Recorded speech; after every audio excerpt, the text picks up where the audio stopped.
Hello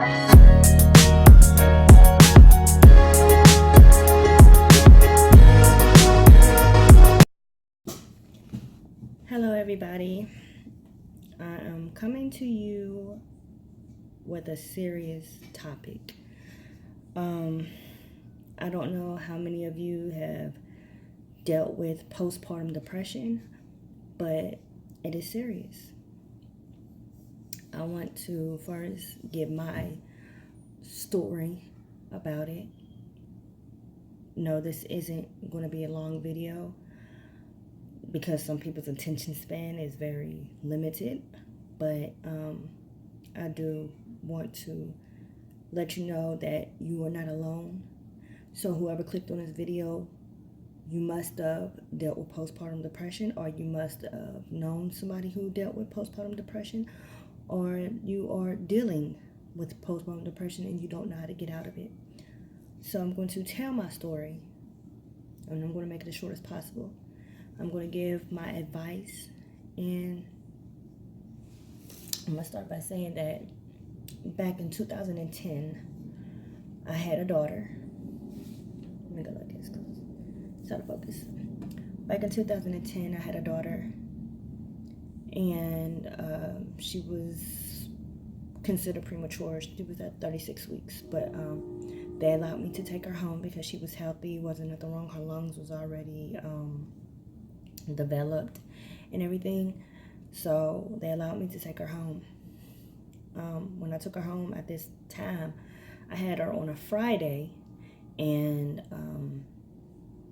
I got to go home with that Sunday. My husband had a job to where he worked over the weekends out of town, so like Friday, Saturday, Sunday, he will return back home Monday. Well, during this time, I'm trying to be as candid with you guys as possible because I don't want to be shamed for feeling this way, because a lot of women go through this. So when my husband was gone, I began to be really sad. I didn't hate my daughter. I loved her. I was afraid to touch her. I was afraid to go near her. You know, when we was in the hospital, she was just such a good baby. She didn't cry, nothing. But once we came home, it was like she was crying all the time. I didn't know how to stop her. That was my first baby. I was 21 years old. I didn't know what to do. I called my doctor, and my doctor said, you know, if you ever have a moment to where you're feeling frustrated or stressed out, just put her in the room by herself and allow her to cry. And just hearing my baby wailing and crying out for me, and me not being able to go help her because I was dealing with something. I didn't think I was gonna cry. That I was dealing with something inside that I couldn't handle. I didn't know what was going on. Nobody talked to me about it. Nobody talked about postpartum depression. In the hospital, they made you watch a video on shaken baby syndrome, but they never spoke to you like first time moms, like, you know, your hormones and everything is going to change after you deliver this baby, and everything is going to change, and there's going to be times when you're not going to feel like you're worthy enough to be a mother. There's going to be times where you're not going to feel like you can fulfill the purpose that God has intended you to have, which was being a mother to that child or children. And I didn't understand it, and I didn't have anybody to talk to because I didn't want nobody to think that I was going to be a bad mom, or I was a bad mom, or that I couldn't take care of my child. I just needed help. I really just needed help. But it was like, although I needed help, I didn't want to ask for help because people can be so judgmental. You can ask for help and people are like, oh, you can't take care of your baby. And I'm guilty now because now I kind of got it together. I'm on child number 5, so I'm thinking, you know, I got it all together. And, you know, people be going through their own personal situations, and I got to step back and be like, oh, I remember being that mom to where I didn't have it all together, to where I needed help. So I barely changed her. Like, her dad was the best, even though that was his first child. He came home and he stepped right in and he strapped my baby onto him, and they cooked together, they cleaned together, they prayed together. Like, that was his best friend. Like, he loved her. Like, I'm not gonna say that I didn't love her, but internally I was going through something and I couldn't shake it, and I didn't know what it was. I was depressed. Just emotionally, I was physically drained because I was up all night, trying to breastfeed. My breast was engorged, so I was in pain. I didn't know what was going on. It was a lot. It was a lot that was going on in my life at that moment, and adding a baby on top of it was hard. So I want to make this video because I want you to know, girl, you are not alone. You are not the only person in the world that is going through postpartum depression. You are not a bad mom. I don't want you to think that you're a bad mom. First of all, I'm going to state that what makes you a good mom is that you had your baby, that you did not abort an innocent child, and although you feel like you couldn't fulfill what God intended you to fulfill, which would be that child's mother, you did it. You did. He would never have blessed you with a child if he felt like you couldn't handle it, if he felt like you weren't meant to be that child's mother. I don't think God puts us through any situation. I don't think God puts give anything to us if he feels like we're going to drop the ball. Like, there may be some things that he hands you. I'm saying, like, I don't think God's going to hand you something precious if he thinks that you're going to drop the ball, or if you're going to drop that precious thing that he has given to you. So you are not alone out there. What I didn't do, I'm going to suggest something that I didn't do. I'm going to suggest that you get with some friends and you get help. Why don't y'all, like, take turns? If you have a friend who has a child and you have a kid, or you have kids and she have kids, why don't y'all take turns? You go over her house and allow her to get some sleep, and you make the kids something to eat, and straighten up her house, and vice versa. She does the same for you, because you do need that rest. That does not make you a bad mom because you need rest. That does not make you a bad mom because you get angry at times to where, you get frustrated with how you're handling the situation. Just go, you know what I do? It's crazy, but I do this.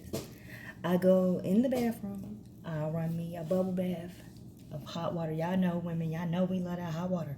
Like, it's scalding hot. And I get in the tub and I pray. I talk to God and I cry. Because I'm on baby number 5 right now. I have a brand new baby. He ain't brand new no more. He's 5 months. But he cries a lot, and he demands a lot of my attention. And it's like I have 4 other children that I have to give my attention to as well. So, equally divide my attention between the 5 of them. And I'll be exhausted. But my husband, he helps out a whole lot. And I'm getting it together now. I'm getting a system. But I say, get a system together. Get you a group of friends. Don't be afraid to ask for help. I can't believe I'm crying.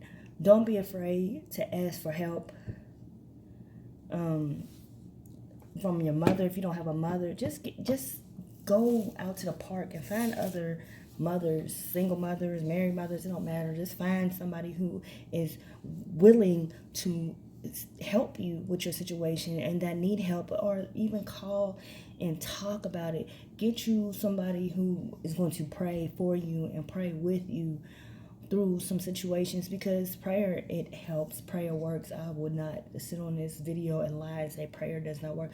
Prayer has got me through a lot of situations. Even after I had my first child, even after I had my first daughter, I was pregnant. I was 5 months pregnant when my daughter was 5 months. I was 5 months pregnant when my daughter was 5 months. And that whole postpartum depression started all the way over again. And it was very, very hard dealing with a brand new baby. And then, 10-month-old? What was she, 10 months? No, I was 5 months pregnant, and then I had her at 8 months. So, yeah, dealing with a 9-month-old and a 1-month-old. It was they're 10 months apart.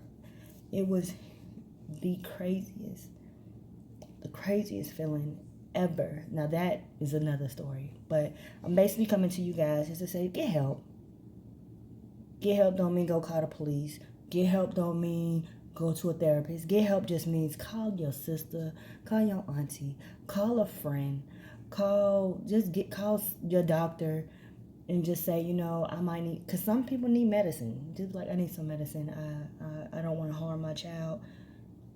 And that's what I was afraid to do. I loved my daughter. You couldn't tell me nothing about her. If you had something to say about her, if you did anything to my baby, it was a problem. I loved her, but I was really going through it, and I didn't have anybody. I mean, I was going to church, and I had a bunch of sisters, but at that time, I wasn't really in the church like that to call them and be like, hey, sis, can you please come over and talk to me? Can you please come over and give me company? So I was alone. My husband, like I said, my husband was out of town. I was alone. When I tell you alone, I was alone. I was a new mom. I was alone. All I had was myself, and I still cry to this day about that situation because I thank God that I made it through. I thank God that I did not harm my baby. I really do. Like, nothing but the hand of God was on me because I watched so many news interviews and read so many stories about how women are putting their babies in ovens and throwing their babies in hot scalding water, and they're killing themselves. Like, they're jumping off bridges because they're depressed and are going through something. Depression is real. It is from the enemy. It's a diversion from the enemy. I'm not going to lie and say it's not. But you got somebody greater, which is God, that's going to fight for you against the enemy. So hopefully I helped. Hopefully my story helped you. But like I said, today I'm a whole lot better with dealing with my kids and loving on my kids. That's something that I practice every day. I'm not saying that I don't love my kids, but when you grow up not having that affection, having that love, you really don't know how to give it. So I want to leave you with, sometimes you have to be broken in order to not go back to who you used to be. So sometimes certain situations break you down to not go back to that little girl, or to go back to that mean or nasty person, or to take you back to whatever it is that you're trying to get out of. So I pray that everyone, whoever's watching this video, gets help. I thank you for watching this video. Give me a thumbs up if it helped you. Comment below if you have went through postpartum depression, if you're going through postpartum depression, or if you know somebody that is. Share this video if you know somebody who is and you feel like it can help, like my story can help. I mean, I didn't want to go in depth because I didn't want this video to be super long. So I appreciate your time. I thank you guys for watching. I thank you guys for supporting me. I will be having a giveaway soon. Game night coming soon. Yeah, thank you to my new subscribers. Welcome to my channel. Good night.